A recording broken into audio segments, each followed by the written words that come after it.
we've managed to get any of her on screen yet. Little bits of her. Little bits of her. There, she's coming towards the back. I just saw her move off there. Yeah. Okay, now what I'm going to have to do to be able to catch this is I'm going to have to turn around and reverse a little bit. So I just need you guys just to stick with me. I'm just going to let you guys see her quickly before I move the car. She's watching her sister moving around, and lions like to do sort of flanking positions. So she hasn't moved quite yet because I don't think she's seen what her sister's seen. So I'm just going to move us around so we can see the stalking female as much as possible. So just give me a minute or two. Sorry for the back of my head. We've got another lioness that's just behind us that's come up now. Everything's coming out of the bushes. There, she's moving there. So I'm going to come down just here to the corner and then turn so that we can see as many of them as possible. And I'm going to do the best I can to get these views for everybody.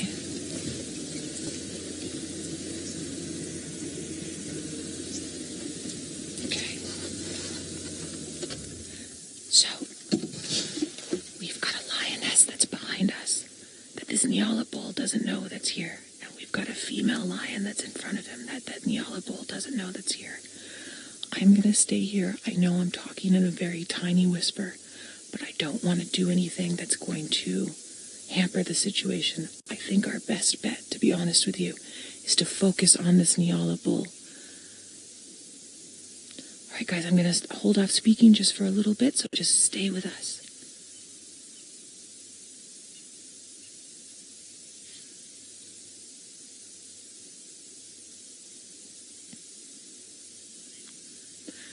Hello everyone, welcome to this really exciting, unscheduled broadcast live to you from the bush in South Africa in the Sabi Sands. I am Noelle, on camera I have Davi, and we are busy in the middle of a hunt with lions. So they're hunting this Nyala, and I'm trying really hard to talk very quietly. He doesn't know that the lions are here. And we have two lionesses. I've got goosebumps. I'm so excited. We've got two lionesses. One's coming from behind him, and one's actually behind us, who are busy trying to figure out how to get to this Nyala bull without injuring themselves and without spending too much energy. Now, I can't... Oop, there it runs. Something's happened. It's seen something. I can hear that other lioness running over there. I don't want to start the car quite yet. I don't want to give up the goose. The wind has changed. That's what's happened. The wind just switched around and blew from the other side, so that other lioness was coming through here. Okay, I think that we are going to be able to move now.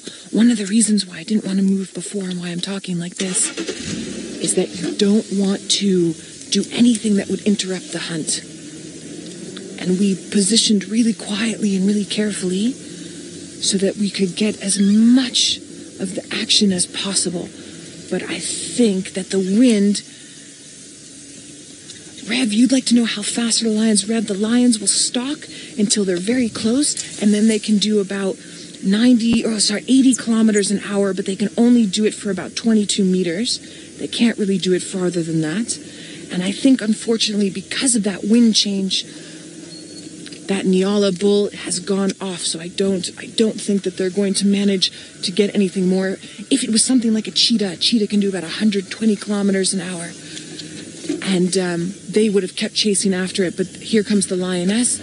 She's just poking out. So she wasn't far from that Nyala. She was maybe about 10 meters or so from that Nyala. Here, you're gonna see her just through here. So this is the one where the wind changed that the Nyala could smell. Kaylee, you're saying, does that antelope have good eyesight? The Nyala doesn't have bad eyesight, but they use their sense of smell and hearing more. And it was the sense of smell that gave it away because of that wind change. So now this lioness is standing there like, oh, I was almost there. If the wind hadn't changed, she would have done it. She would have managed. Oh, spectacular. So we didn't get to see a full hunt and chase, but this was still amazing. Because remember, predators are not successful 100% of the time. If they were, there wouldn't be any prey species left. Lions like this are only successful at the most about 37%, 35% of the time. So there's 3 lionesses here that I've seen, so their success rate's only going to be between about 9 and 15%, so about 12%. But I hope that got you all as excited as I was. Ellen, you're asking, are there any other prey species by the lions? Not that I've seen. It was just that Nyala bull. But it wouldn't surprise me if they don't try a little bit more a little bit later. It's getting quite warm now, so this was just opportunistic. That Nyala decided to come in and didn't know that he was walking into the lion's mouth, as it were. Excuse the pun. Let's just come forward.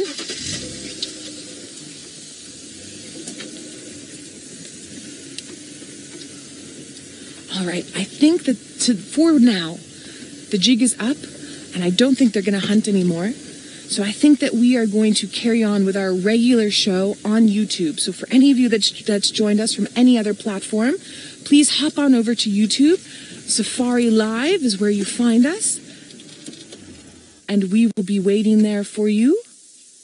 And we do this twice a day, every day, live from Africa, from here in South Africa as well as in Kenya.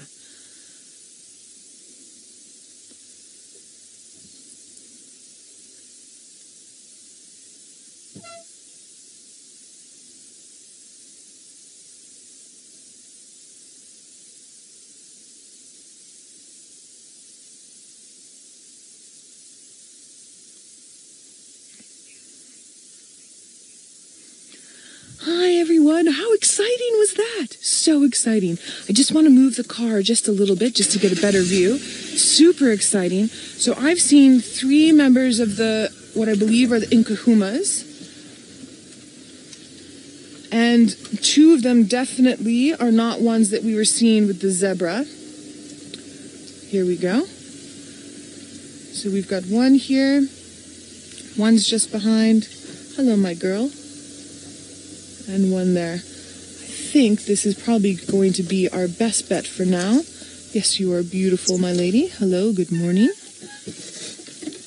So the other day when we were busy, when Steve was busy with the 2 Nkuhumas and the young one that were on the zebra kill, myself and Davi were on foot with Herbie, and we were trying to find the rest of these beautiful ladies. We've managed now. Thank goodness. We've got another one that's joining us just here from the other side.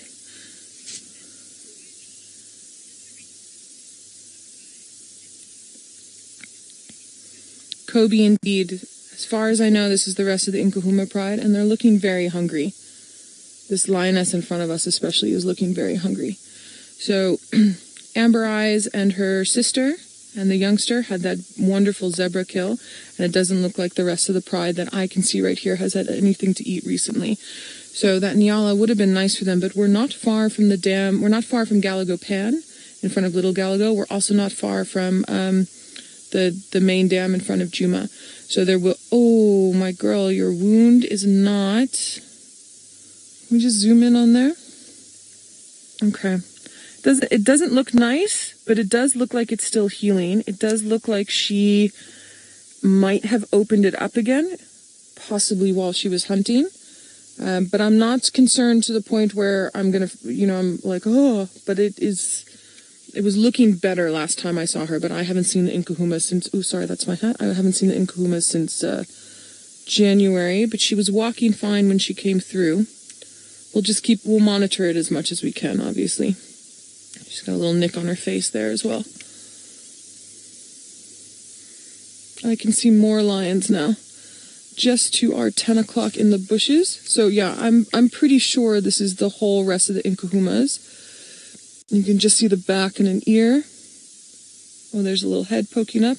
Davi's got a bit of a different angle than I do, so I think all of the other cubs and mums are in that side. So yeah, this to me looks like the majority of the Nkuhumas. Fabulous.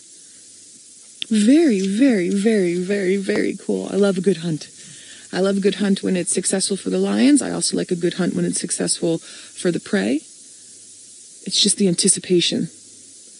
My goosebumps have just gone away. But this female here, to me, is looking in very good nick. And she's a lot paler than her sisters.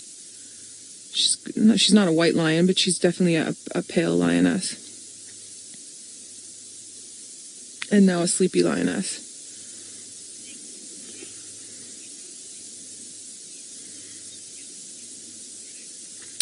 Ooh, we have an interesting view of James on the go. So I think while we're busy assessing how many Nkuhumas are here, let's head on over to him. Difficulties with Brent's audio. I believe he's having robot voice, so please excuse us for that. We're still here with the Nkuhumas. And from my vantage point, I've got another vehicle that's joined us in the sunny, but from my vantage point, I'm guessing the majority of the group is here. I haven't seen the teeny tiny cub yet. So I don't know if that one and the two, and the mum and Amber Eyes are around. But I would assume, my assumption is that they are. I haven't been able to search farther into the bushes thus far. But from my little view here, yeah, most of them should be here. Now, we just had this female grooming. This was the female that initiated the Nyala hunt. Oh, the one lioness that's just in front of us here has this wound on its flank. You can see just here. All right. I actually don't know, because this wound was there before I started. And the first time I saw the Nkuhumas, I had all of you lovely viewers asking me if I could see her and if we could check on the wound. So I don't know if there's someone out there who would like to answer that question for Lynn, as I am positive it's probably from hunting, but I'm not sure, because we don't see the Nkuhumas as much as we would like to. And again, this wound is probably about 4 months old now, something like that. And it's on such an awkward spot for her that it's very difficult to heal. It is looking better. You can see, I don't think the flesh is going to come back completely, but the margins look fine. I think it just looks a little bit irritated now, because I think she's been moving about and trying to help hunt recently this morning, and possibly over the past couple of days, as they haven't really eaten anything recently that I can tell. But they're in a good spot. This is a good little area for a lot of antelopes to walk through to get to the dam. So like that Nyala bull came through, it's entirely possible that more Nyala come through, or maybe zebra come through, or maybe wildebeest come through.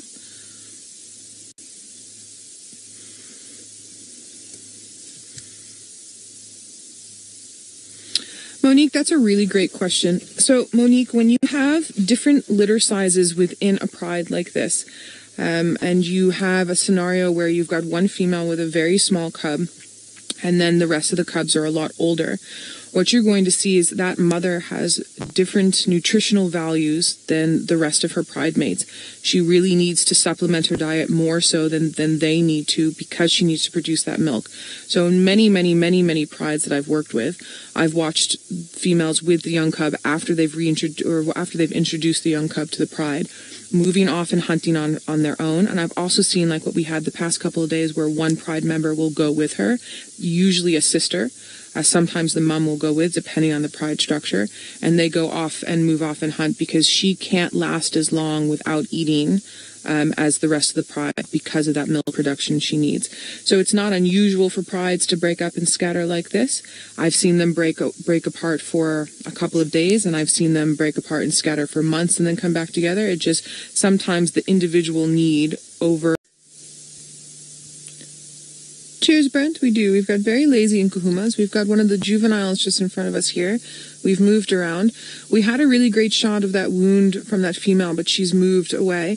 So I just wanted to chat just one last time about it. So a hunting wound doesn't necessarily mean it's a wound caused by an animal they were hunting. It's just a wound that occurs whilst hunting.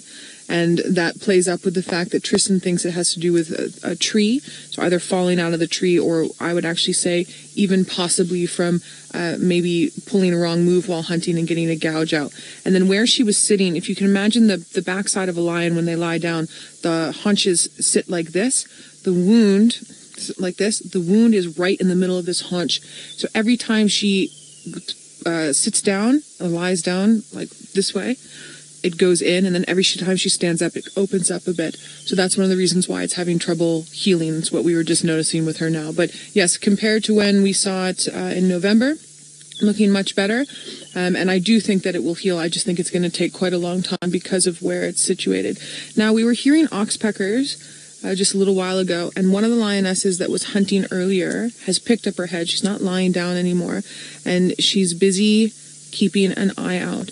So it's not because of the oxpeckers. They're not calling anymore, but whatever the oxpeckers are following, which could be nyala, could be zebra, could be wildebeest, could be impala, something's keeping her attention. So I'm still hopeful that something walks through the riverbed here and we get another fantastic hunt scene. I also am hopeful because these Nkuhumas, this part of the pride at least, is looking hungry and they need a meal, and I'd rather have them eat than not eat, to be fair. But the temperature's also rising, so it might not happen. Although that being said, I've seen hungry lions hunting in very, very, very warm temperature just because they're that kind of hungry. So we'll see. If nothing happens this morning, most likely this afternoon, we'll get a bit more action.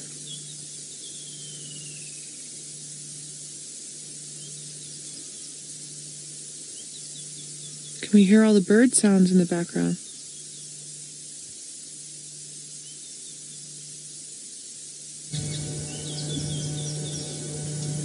Okay, we've got a tawny-flanked prinia calling.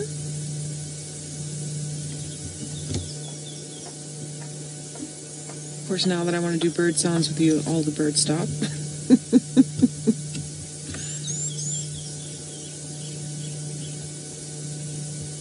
We had a woodland kingfisher earlier.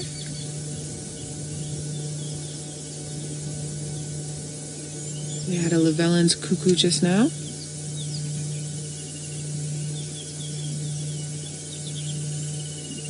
There's that woodlands again. Beautiful.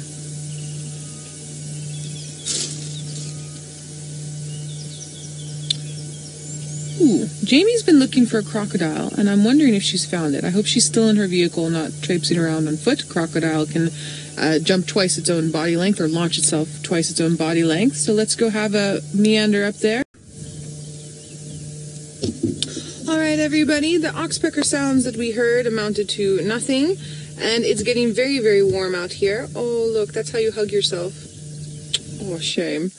So this will probably be our last segment that we're going to do with the Nkuhumas for this morning because everybody is very, very lazy. I hear that James Hendry is causing havoc over on Chitwa, and I'm wondering which leopard he's found. I would assume if he's over there, it's possibly Hasana, although I'm very keen to see Kachava, so I'm hoping that maybe she'll pop up at some point.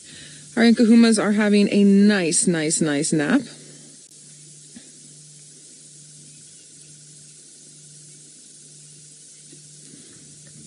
Michael, you're saying that there are 2 sub-adults here that are nearly 2. Would they participate in the hunt? Most definitely, Michael, especially if they're female.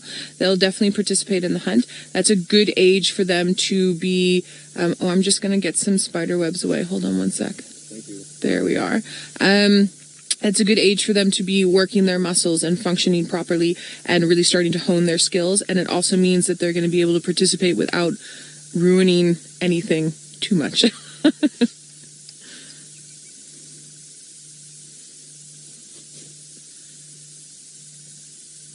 These lionesses are making me want to take a nap. Now, when we head off from here, which will be shortly, I think we're going to go look for elephants because it's warmed up enough and we're close to some water bodies that we might just get some nice elephant scenes for all of you. These lions sleep for about 16 to 20 hours a day. With very slim bellies like now, I don't think these lionesses will sleep for that long today. But with this type of heat that's going to come through, it's possible that they might get around that number. Very lazy. But also, I think if we were covered in that amount of fur and couldn't sweat properly, we would also probably be lazy conserving our energy. Now, we talked about a leadwood tree today. We've seen the lions, and we've been chatting about elephants, all of which are dominant species within an ecosystem and actually help dictate what happens in the rest of the ecosystem here. Just as a little side side conversation for all of us. Without, say, big trees like that leadwood tree, or big trees like jackalberry trees, or even this tambweti tree that's there, just the tall one that's in the background there, the ecosystem would look very different. And then without the interplay with the elephants, the ecosystem again would look very different. And without the lions doing their job as the largest predator out here, everything again would be completely different. And I've just been sitting here and pondering this a little bit, how amazing it is that all of those things that we talk about and the little things and the big things that we show you have to work hand in hand to make everything else function on a level that allows not only them to be here, but also for us to be here. And it's just one of those days. It's blue skies with puffy clouds and warm sunlight coming in. It's a pondering type of morning. All right, everybody. Lazy lions, I love them. But we had some action, we had some grooming, we had some good conversation. I think it's time. I think it's time to head off. And I think let's go up to Jamie, who's with a very large aquatic mammal who also has amazing parts in the ecosystems wherever they happen to be. And let's see what she wants to share with you with that good big raft she has.